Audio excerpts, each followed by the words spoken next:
Hello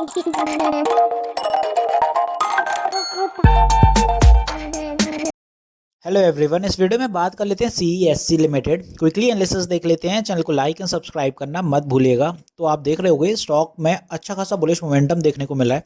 recently stock के नतीजे रहे थे जो कि बहुत सही निकल के आए हैं, इसी वजह से ये बुलिश मोमेंटम कंसिस्टेंटली कंटिन्यू है। कोई ज़्यादा फॉल देखने को नहीं मिल रहे हैं। पहले नज़र नतीजों पर डाल लेते हैं, आपको फिर उसके लेवल्स बता दूंगा कि क्या मोमेंटम आने वाला है आने वाले दिनों में।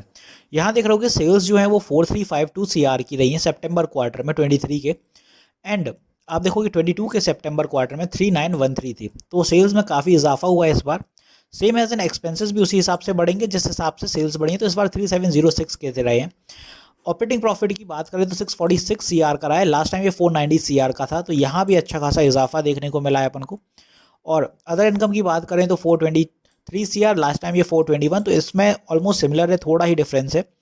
इसके बाद इंटरेस्ट की बात करें तो इंटरेस्ट काफ़ी बढ़ गया है कंपनी का। इस बार 305 CR रहा है। लास्ट टाइम यही चीज़ आप देखोगे तो 274 CR की थी। फिर आप देखोगे प्रॉफिट बिफोर टैक्स पे आए तो 461 CR रहा है इस बार। लास्ट टाइम ये 416 CR का था। एंड नेट प्रॉफिट इस बार 363 निकल के आ रहा है। लास्ट टाइम ये 319 CR था।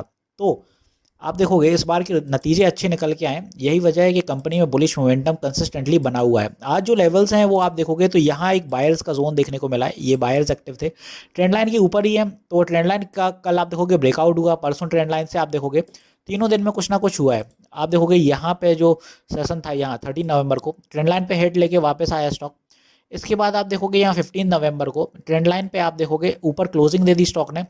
और इसीलिए मैं हमेशा बोलता हूँ कि जब भी ट्रेंड लाइन के ऊपर क्लोजिंग हो जाए तो फिर आपको कंफर्मेशन थोड़ा बेहतर हो जाता है, क्योंकि स्टॉक अब आगे की दिशा निर्धारित करने के लिए सक्षम है। तो यहाँ पे अब आप देखोगे सेम उसी लेवल से स्टॉक में आज बुलिश मोमेंटम देखने को मिला है। ऑलमोस्ट 6 से 7% का मोमेंटम था ये, फिर रिवर्सल आया जस्ट बिकॉज आप देखोगे यहाँ तक स्टॉक ने अपनी बढ़त दिखाई है 98। और 98 से अगर आप और ऊपर जाएं टू बी प्रिसाइज तो 100 का लेवल कोई बहुत ज़्यादा दूर नहीं रहता है। इसीलिए वो साइकोलॉजिकल लेवल की वजह से यहाँ से पूरी हर्डल देखने को मिली है। और ये हर्डल की वजह आप देखो समझ सकते हो, साइकोलॉजिकल लेवल के सेलर्स यहाँ पे हैंगे, इसीलिए ये हर्डल काम करते हुए नजर आ रहा है। तो कल के लिए जो मेन हर्डल रहने वाला है स्टॉक का वो फिर से 98 रहेगा। उसके बाद 100 का 100 सस्टेन कर लेता है तो फिर ऊपर की दिशा अच्छी निकल के जाएगी।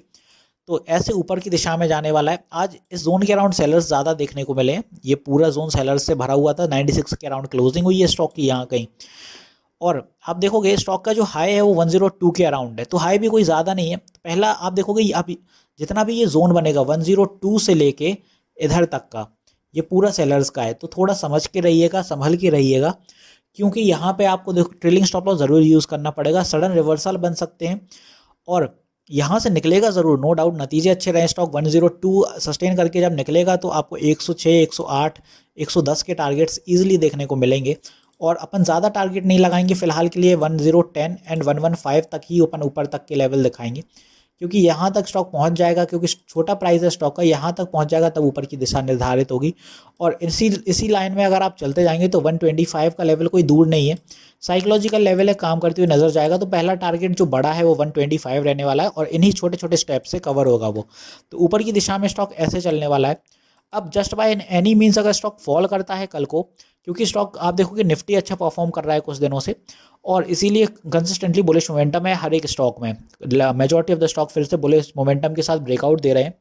तो अगर बाय एनी मोमेंटम स्टॉक कहीं ना कहीं फॉल होता है, निफ्टी फॉल दिखाता है, तो ये इसका जो पहला सपोर्ट रहेगा वो यहाँ रहेगा 94 के अराउंड।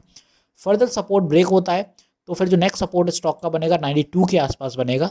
इन्हीं लेवल्स के साथ, जिस लेवल के साथ स्टॉक बुलिश था उन्हीं के साथ रिवर्स दिखाएगा।